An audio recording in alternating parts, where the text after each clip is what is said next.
వచ్చే అవకాశం వస్తుంది. వాళ్ళకు తెలివితేటలు లేక కాదు.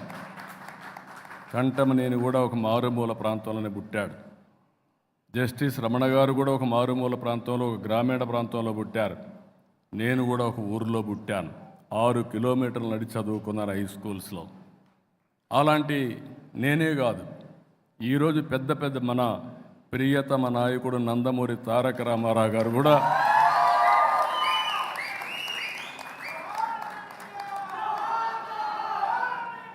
ఆయన చరిత్ర మనం చూస్తే ఒక మామూలు కుటుంబంలో పుట్టి అచంచలమైన ఆత్మవిశ్వాసంతో అనునిత్యం పనిచేశారు. ఆయన ఎదుగుదల కూడా చాలామంది సహకరించారు. ఈరోజు చరిత్ర ఒక్కసారి తిరిగేసుకుంటే మళ్ళీ ఎన్టీ రామారావు గారిని లేకపోతే ఆయనతో పోల్చుకోవాలంటే మళ్ళీ ఎన్టీ రామారావు గారే తిరిగి పుట్టాలి తప్ప వేరే వాళ్ళకు సాధ్యం కాదు. అలాంటివి మనం చూసినప్పుడు అందరిలో శక్తి సామర్థ్యాలు ఉన్నాయి. కానీ అలాంటి వ్యక్తులకు చేయూతనివ్వాల్సిన బాధ్యత మనందరిపైన ఉంది. నాకు ఏమాత్రం అనుమానం లేదు, భారతదేశం is a great country, great nation. ఇండియన్స్తో పోటీ పడే మనుషులు ప్రపంచంలో ఎక్కడా లేరు. ఈ విషయం కూడా మీరు గుర్తుపెట్టుకోండి. దీనికి 2-3 కారణాలు.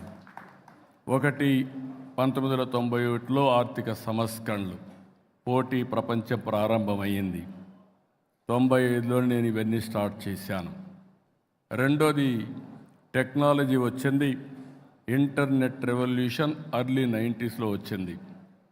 అక్కడి నుంచి మీరు చూస్తే ఫస్ట్ మూవర్ అడ్వాంటేజ్ ఇండియన్స్ తీసుకున్నారు, అందులో తెలుగు వాళ్ళు అడ్వాంటేజ్ తీసుకున్నారు. మూడోది, మనం ఊహించింది డెమోగ్రఫిక్ డివిడెండ్.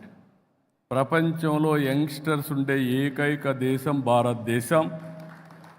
ఈరోజు భారతదేశం ప్రపంచం మొత్తం సేవలు అందించగలుగుతుందంటే దానికి కారణం యువత.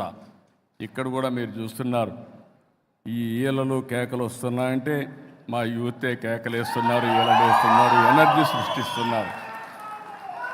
ఇవన్నీ పాసిబిలిటీస్ వస్తున్నాయంటే భవిష్యత్తులో కూడా ఈ యువత అద్భుతాలను సృష్టించబోతుంది. నాకు ఏమాత్రం అనుమానం లేదు, మీ అందరికీ చెప్తున్నా, స్కై ఈజ్ ది లిమిట్. ఒకప్పుడు పనికి పోతేనే పని, ఈరోజు మీరు పనికి పోతే కాదు, మీకు ఎప్పుడు సమయం దొరికితే అప్పుడు పనిచేసే అవకాశం వచ్చింది. ఇప్పుడు ఫ్లెక్సిబుల్ వర్కింగ్ వచ్చేసింది. ఒకప్పుడు ఆఫీసుకు పోతేనే జీతం, ఇప్పుడు ఆఫీసుకు పోవక్కర్లా, ఇంట్లో కూర్చొని వర్క్ ఫ్రమ్ హోమ్ పని చేసుకుంటే ఇప్పుడు డబ్బులు వచ్చే పరిస్థితి వచ్చింది.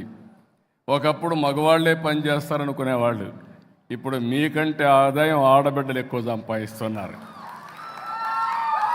This are all realities. పోటీ ప్రపంచంలో మనం చూస్తే ఈ ఎకానమీలో, క్రియేటివ్ ఎకానమీలో ఎవరికి ఎక్కువ నాలెడ్జ్ ఉంటే వాళ్ళు ముందుకు పోయే పరిస్థితి వస్తూ ఉంది.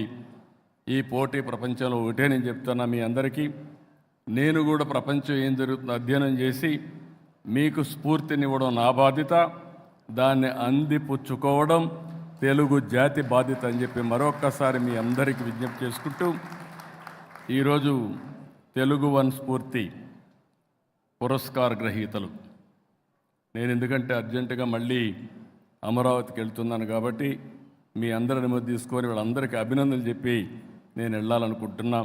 వీళ్ళందరినీ కూడా చూస్తే ఒక పక్కన శ్రీ మేడసాని మోహన్ గారు, సహస్రావధాని, ఇప్పుడు కూడా నాకు అర్థం కాదు, నాతోనే యూనివర్సిటీ చదువుకున్నాడు.